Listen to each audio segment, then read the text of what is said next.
The sun was setting over a quiet stretch of road in Montgomery, Alabama. Michael Carter, a 48-year-old black veteran, guided his old Ford pickup along the narrow two-lane street. His service dog, Ranger, sat faithfully beside him. Michael's left leg had never fully healed after an IED blast in Iraq, and walking without his cane was impossible. But tonight, he felt a rare peace. He'd just finished speaking at a community center about resilience and the struggles veterans face. Blue and red lights suddenly flared in his rearview mirror. His heart sank. He wasn't speeding, his tags were current, and his taillights worked. Still, he pulled over calmly, rolling down the window. Two young white officers approached, their boots crunching on gravel. License and registration, one snapped without introduction. Michael complied, moving slowly. "I'm disabled, officer. My leg. Keep your hands where we can see them." The second cop barked, hand hovering over his taser. Michael froze, hands raised. Ranger whined nervously. The officers exchanged a glance. "Step out of the vehicle," the first ordered. "I can't step out quickly. I'm a disabled veteran," Michael explained, voice steady but firm. "I'll need my cane," but before he could reach for it, the younger officer shouted, "Non-compliance," and without hesitation fired his taser. Michael convulsed, collapsing against the side of his truck. Ranger barked frantically, tugging at his vest strap. The scene was brutal and unnecessary. A decorated veteran, who had given his body for his country, now lay in the dirt, treated like a criminal. And though the world didn't know it yet, this moment, caught on a bystander's phone, would ignite a firestorm that shook the nation. Michael Carter struggled to catch his breath as the voltage from the taser subsided. His chest heaved, his limbs shook, and his cane lay just out of reach. Ranger barked frantically, circling him, while the officers restrained him on the ground. "Stop resisting," one shouted, pressing a knee into his back. "I'm not resisting," Michael gasped. "I'm disabled." A crowd had gathered by then, neighbors, passers-by, and a teenager holding up his phone. His camera caught everything: the taser discharge, the veteran's screams, the service dog's panic, and the blatant disregard for Michael's disability. Within minutes, the video was uploaded to social media. By midnight, it was everywhere. Hashtags exploded across platforms: "On Justice for Michael," and "Disabled Veteran," and "Racism in Blue." Millions watched in outrage as the decorated soldier, once hailed as a hero overseas, was humiliated on his own hometown street. News outlets scrambled for details. "Disabled black veteran tased by police," headlines blared. Civil rights groups issued statements demanding accountability. Veterans organizations spoke out, furious at the treatment of one of their own. Michael, meanwhile, was taken to the hospital under custody. His blood pressure spiked dangerously, and doctors warned of complications from the taser shock combined with his war injuries. When his daughter, Jasmine, arrived at the hospital, she was trembling with anger. "You fought for this country, Daddy, and this is how they treat you?" Michael looked at her, his eyes heavy with both pain and determination. "I've been through worse, but this fight isn't just mine. It's for every veteran, every black man, every disabled person treated like they don't matter." That night, as protests formed outside the police station, Michael vowed silently he would not let this injustice be buried. The morning after the incident, Montgomery awoke to chaos brewing in its streets. Outside the police department, dozens of people gathered, holding handmade signs: "Disabled, not dangerous. Veterans deserve respect. Justice for Michael." By noon, the crowd had swelled into hundreds. Jasmine stood at the front, clutching her father's photograph in uniform. Her voice cracked, but carried power through the megaphone. "My father fought for this country. He nearly died protecting freedoms that those officers abused last night. We demand accountability." The crowd roared in agreement. Inside the police station, Chief Donnelly watched from the window, jaw tight. He knew the video had left little room for defense. Still, the department released a statement calling the officers' actions standard procedure that only fueled the anger. News crews filmed veterans in wheelchairs rolling up to the protest, their uniforms decorated with medals. They saluted Michael, even though he lay in a hospital bed recovering. "Brother, we've got your back," one Marine vet shouted into the camera. "An attack on one of us is an attack on us all." Michael watched the news coverage from his hospital room, a mix of pride and pain stirring in his chest. Ranger rested his head on the bed, sensing his owner's turmoil. When Jasmine visited, he squeezed her hand. "They're standing for me," he said softly. "But this isn't just about me, baby girl. This is about every life they've disrespected." Jasmine nodded, determination blazing in her eyes. "Then we'll fight back. We'll take them to court, to the media, to Congress if we have to." Michael leaned back against his pillow, his body aching but his spirit unbroken. "Then it begins here," he whispered. "The first protest of many."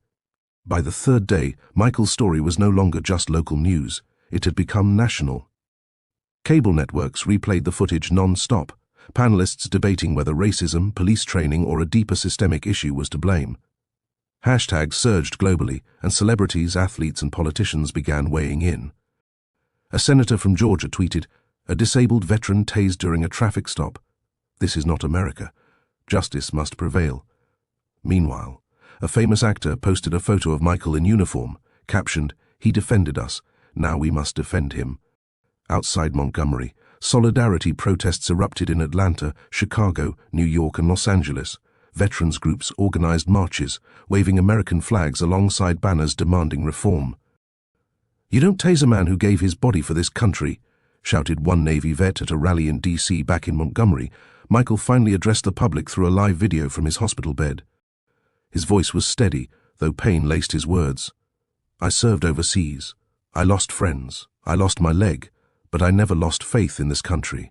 That night, I wasn't seen as a veteran, or even as a man. I was seen as a threat because of my skin.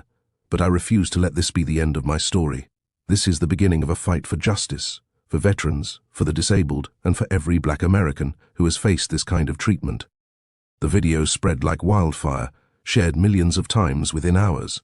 People called him a hero, not only for his military service, but for his courage to speak truth in the face of injustice. For the first time since the incident, Michael smiled faintly. The nation was listening.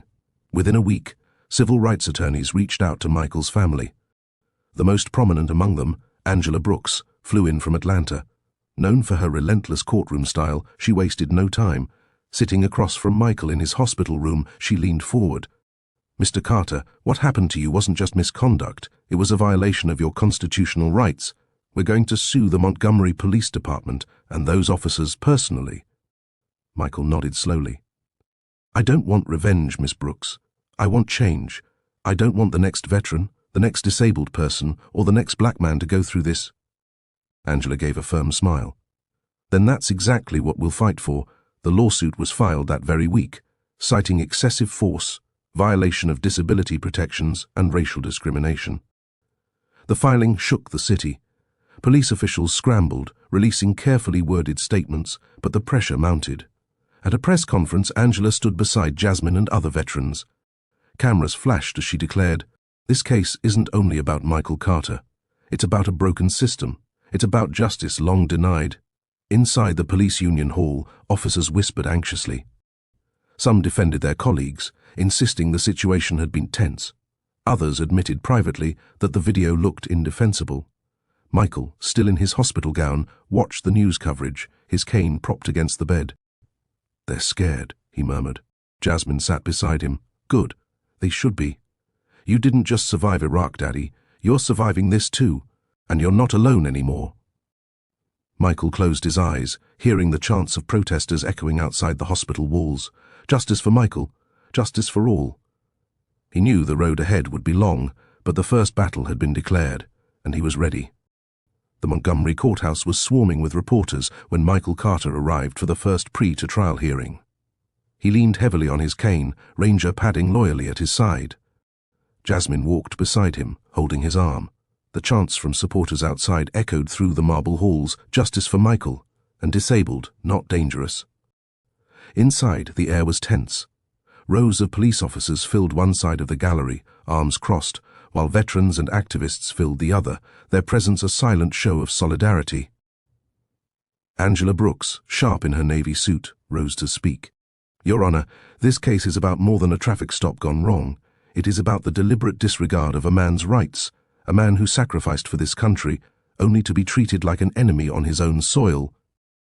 The defense attorney countered quickly, his tone cold. The officers acted in accordance with protocol. They perceived non-compliance, and in such cases, the use of force is permitted. Michael shifted in his seat, anger simmering beneath his calm exterior. He wanted to shout, "I told them I was disabled. I begged for my cane." But he stayed quiet, letting Angela fight for him. The judge, a stern-faced woman with silver hair, listened carefully. "I will allow this case to proceed," she finally declared, striking her gavel. Given the evidence, the court must hear it in full. The gallery erupted, cheers on one side, groans on the other. Michael exhaled, gripping his cane tighter. It was only the beginning, but it was a victory nonetheless. That night, outside the courthouse, Jasmine addressed reporters. "This isn't just about my father. This is about every disabled person, every veteran, every black American who's been silenced." Today, the court agreed his voice matters. Michael, standing nearby, looked out at the sea of cameras. For the first time in years, he felt the weight of his service uniform again, not on his shoulders, but in his spirit. He had fought wars abroad. Now he was fighting one at home. The nation watched closely, knowing this trial was no longer just his. It was America's. The weeks leading up to trial carved Montgomery into two stark halves. On one side were the protesters, veterans, and civil rights advocates who rallied daily for Michael Carter. They carried American flags alongside signs that read, "Respect our veterans and disabled not equal to dangerous." On the other side stood counter-protesters, mostly police supporters, chanting, "Back the blue," and accusing Michael of exaggerating his disability. At night, the debate raged online. Talk shows invited pundits to argue whether Michael had been unfairly treated or whether the officers were just doing their jobs. Some networks painted Michael as a hero, others questioned his motives, suggesting the lawsuit was about money. Michael watched these discussions from his modest home, frustration simmering. "They don't know me," he muttered, shaking his head. "They don't know what it's like to take a bullet for this country and then be treated like a criminal." Jasmine, scrolling through her phone, clenched her fists.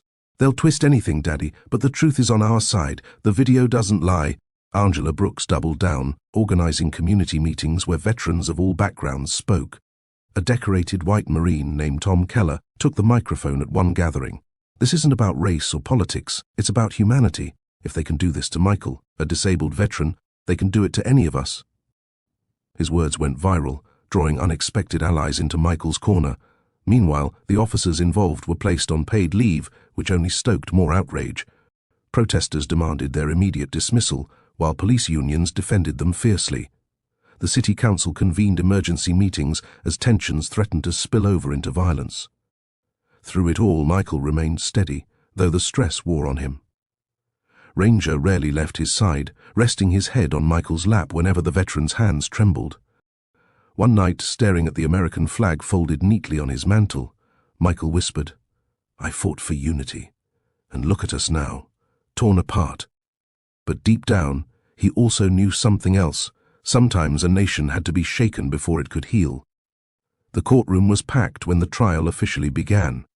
Veterans in uniform filled the benches, their medals glinting under the fluorescent lights. Reporters scribbled notes, cameras waited outside, and the nation tuned in live. Michael Carter, cane in hand, took his seat at the plaintiff's table. His heart pounded, but Ranger's steady presence at his feet grounded him. Angela Brooks rose first, calling Michael to the stand. The courtroom hushed as he swore in and settled into the witness chair. "Mr. Carter," Angela began, her tone gentle, "can you tell the court about your service?" Michael straightened. "I enlisted at 20, served in Iraq, lost most of my left leg in an IED blast. Came home with scars, some you see, some you don't, but I was proud. I gave my body for this country." Angela nodded. "And on the night in question?" Michael's jaw tightened. "I was driving home. I complied with every order. I told them I was disabled. I reached for my cane. That's when they fired." His voice cracked. "I wasn't a threat. I was just a man trying to explain." A murmur rippled through the gallery. Some wiped away tears, others clenched their fists. When the defense attorney cross-examined, his tone was sharp. "Mr. Carter, isn't it true you failed to exit the vehicle immediately when ordered?" Michael leaned forward. "I couldn't. That's the point. My body doesn't move like it used to. If they'd listened for 5 seconds, they would have known." Silence filled the room. Even the judge's expression softened. After court adjourned, Angela whispered, "You did perfectly." But outside, chants grew louder. Protesters and counter-protesters clashed, separated only by police barricades. America wasn't just watching Michael's trial, It was living its own reckoning through it. That night, back home, Michael looked at Jasmine. Today I told my truth. Now the question is, will they hear it? The second week of trial brought a surprise. Angela Brooks called an unexpected witness, Officer Daniels, a veteran cop from the same precinct as the two who had tased Michael. The gallery leaned forward as he took the stand, clearly uneasy. Officer Daniels, Angela began, how long have you been with the Montgomery Police Department? 22 years, he replied. And were you on duty the night Michael Carter was tased? Daniels shifted. Yes. I arrived minutes after. Angela's voice was calm but sharp. What did you see? Daniels hesitated. His eyes flicked toward the officers at the defense table. Then he sighed. I saw Mr. Carter on the ground, convulsing. His service dog was frantic.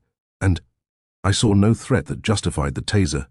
Gasps filled the courtroom. Jasmine's hand shot to her mouth, tears welling. Michael bowed his head, whispering a quiet prayer. Angela pressed further. Are you saying your fellow officers acted outside of protocol? Yes, Daniels admitted. They escalated instead of de-escalating. He identified himself as disabled. He asked for his cane. They ignored him. The defense attorney leapt up, shouting objections, but the damage was done. For the first time, the so-called blue wall of silence had cracked. That evening, news anchors repeated Daniels' testimony across every channel. Police insider breaks ranks, the headlines screamed. The officers' union scrambled to discredit him, calling him disgruntled, but the public wasn't buying it. Outside Michael's home, crowds cheered his name. Veterans saluted him. Children handed him drawings of him standing tall with Ranger. But Michael remained cautious. This isn't over, he told Jasmine. They'll fight dirtier now. They always do when they feel cornered. He was right. Behind closed doors, city officials whispered about settlements, reputations, and damage control. But Michael didn't want quiet money. He wanted change. And the cracks were spreading. By the third week of trial, tension in Montgomery felt like a live wire. Protesters filled the courthouse steps daily, their chants echoing through the city. Veterans from across the country had arrived, wheelchairs rolling alongside marching feet, their presence a solemn reminder of the stakes. Inside the courtroom, the atmosphere shifted dramatically when Angela Brooks presented the bystander video in slow motion. The screen flickered as the jury leaned forward. Frame by frame, Michael's words were clear. I'm disabled. I need my cane. Seconds later, the taser struck. Ranger's desperate barking filled the chamber like an echo of injustice. Gasps and whispers rippled through the gallery. Jurors exchanged uneasy glances. Even the judge's normally unreadable face betrayed a flicker of disgust. The defense scrambled. They called experts to argue the officers acted on instinct, but their testimonies felt hollow against the undeniable footage. Then came another blow. Internal police emails leaked to the press. They revealed superiors had discussed getting ahead of the optics rather than investigating the truth. The revelations hit like a thunderclap. Headlines blared. Cover-up allegations rock Montgomery PD. Trust in the department crumbled. City Hall faced mounting pressure, with petitions demanding not only accountability for the officers, but sweeping police reform. That night, Michael addressed supporters from his porch. Leaning heavily on his cane, he spoke slowly, his voice carrying over the crowd. This was never just about me. It's about the dignity of every veteran, every disabled person, every black American who's been dismissed, silenced, or brutalized. We cannot heal as a nation until we face this truth. The crowd erupted in cheers, chants of his name rolling like thunder. Jasmine stood beside him, pride and fire in her eyes. Across the country, people who had never met Michael Carter saw him as more than a victim. He was a fighter, still standing despite every effort to knock him down. And for the first time since the taser's crackle lit up that dark road, the tide felt like it was turning. The final week of the trial brought an almost unbearable tension. Every morning, crowds lined the courthouse steps, their chants growing louder as the jury listened to closing arguments. Angela Brooks stood tall before the jury, her voice steady. This is not just about law. This is about humanity. Michael Carter was tased not because he was a threat, but because officers refused to see his disability, his service, his dignity. He deserved respect, but he was given pain. You must hold them accountable. The defense countered with a tired refrain. Split-second decisions, officer safety, protocol. But the words seemed brittle now, unable to stand against the wave of testimony, the damning video, and the cracks within their own department. Michael sat silently at the plaintiff's table, Ranger resting at his feet, Jasmine gripping his hand. His body ached, but his spirit felt unbreakable. He thought of the battlefield, how silence before combat always felt like this. When the jury was dismissed to deliberate, the courthouse buzzed with anticipation. Hours stretched into a full day. Protesters outside held vigil with candles, singing softly. Veterans stood shoulder to shoulder in their uniforms, guarding Michael's honor with silent solidarity. At home that night, Jasmine tried to comfort him. "No matter what happens, Daddy, you've already won. You've made them listen." Michael gave a faint smile. "Maybe. But justice isn't just about being heard. It's about being believed." The next morning, a call came. The jury had reached a decision. As Michael dressed carefully in his suit, adjusting his medals across his chest, he whispered to Ranger, "One more fight, boy. Just one more." The city held its breath, waiting for the words that could change everything. The courtroom was packed beyond capacity when the jury filed back in. Michael Carter sat tall in his chair, his cane propped beside him, Ranger curled loyally at his feet. Jasmine squeezed his hand, her heart pounding like a drum. "All rise," the bailiff called. The judge's gavel struck once, sharp and final. The foreperson, a middle-aged black woman with tears glistening in her eyes, stood. "We, the jury, find the defendants, Officers Bradley and Kent, liable on all counts." The room exploded, cheers, sobs, clapping. Veterans saluted from the gallery, protesters outside erupted in chants that carried through the open windows. "Justice for Michael." The judge raised her hand for silence. "This court sentences Officers Bradley and Kent to immediate termination, revocation of their police certification, and civil penalties totaling $5 million. Furthermore, this case will be referred for federal review." Michael's chest tightened. $5 million meant nothing compared to the vindication of that moment. He had been seen. He had been believed. Angela Brooks leaned toward him. "This isn't just your victory, it's history." Reporters swarmed outside as Michael exited the courthouse, leaning on his cane. Cameras flashed, microphones thrust forward. He raised a hand for quiet. "I don't stand here today as a victim," he said, his voice carrying over the crowd. "I stand here as a veteran, a father, and a citizen who refused to be silenced. This fight wasn't just mine. It was for every person treated as less because of their skin, their body, or their truth. Today, justice was served. But tomorrow, the work continues." The crowd erupted again, chanting his name, saluting him as though he was still in uniform. Michael looked up at the sky, whispering, "We did it." The verdict sent shockwaves far beyond Montgomery. News outlets called it a landmark case, the first of its kind where a disabled black veteran had successfully held police accountable in such sweeping terms. Editorials debated whether this marked the beginning of true reform or just a symbolic win, but across communities, the impact was undeniable. In Chicago, protesters carried signs with Michael's face, chanting his name. In Los Angeles, veterans marched down city streets in solidarity. In Washington, lawmakers cited the case during heated debates about police accountability and disability rights. Bills began circulating in Congress, aiming to increase protections for disabled individuals in law enforcement encounters. Michael, meanwhile, tried to live quietly. He returned to physical therapy, pushing his body harder than he had in years. Ranger never left his side, a loyal shadow in victory as he had been in pain. Yet everywhere Michael went, grocery stores, churches, even gas stations, strangers stopped him to shake his hand. Some simply said, "Thank you." Others wept, telling him how his courage gave them hope. One afternoon, Jasmine showed him her phone. "Daddy, look, there are scholarships being set up in your name for disabled veterans' children." Michael blinked, overwhelmed. "I just wanted justice," he murmured. "Not this." Jasmine smiled. "Justice grows roots, Daddy. It spreads. Still, not everyone celebrated. Online threats poured in from extremists who saw him as a traitor to law and order. The officers' union continued its smear campaign, painting him as opportunistic. But Michael refused to bend. "They can call me whatever they want," he told Angela. "They already tried to break me once. I'm still standing." The ripple had become a wave, and Michael Carter was now its reluctant but unshakable symbol. Months after the verdict, Montgomery felt different. The police department underwent sweeping reforms, new training programs, oversight committees, and the dismissal of several high-ranking officials who had tried to bury the truth. Other cities soon followed, citing the Carter case as precedent for stronger accountability. Michael Carter became a reluctant public figure. Invitations poured in from universities, veteran organizations, and even Congress. Each time he spoke, he carried the same message: justice is not charity, it is duty. His quiet strength and refusal to be silenced inspired millions. Yet Michael never let the spotlight consume him.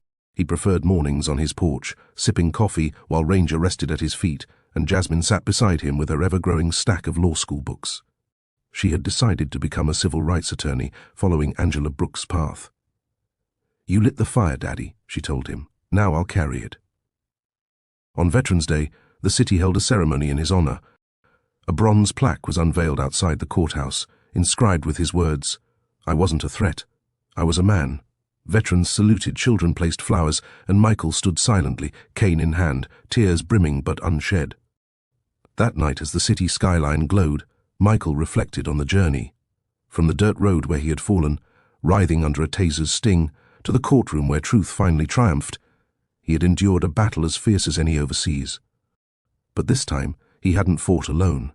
"Justice isn't perfect," he whispered to Ranger, "but it's worth the fight." Jasmine stepped onto the porch, resting her head on his shoulder. "The nation knows your name now, Daddy, but to me you'll always just be my hero." And for once, Michael allowed himself a full, unguarded smile.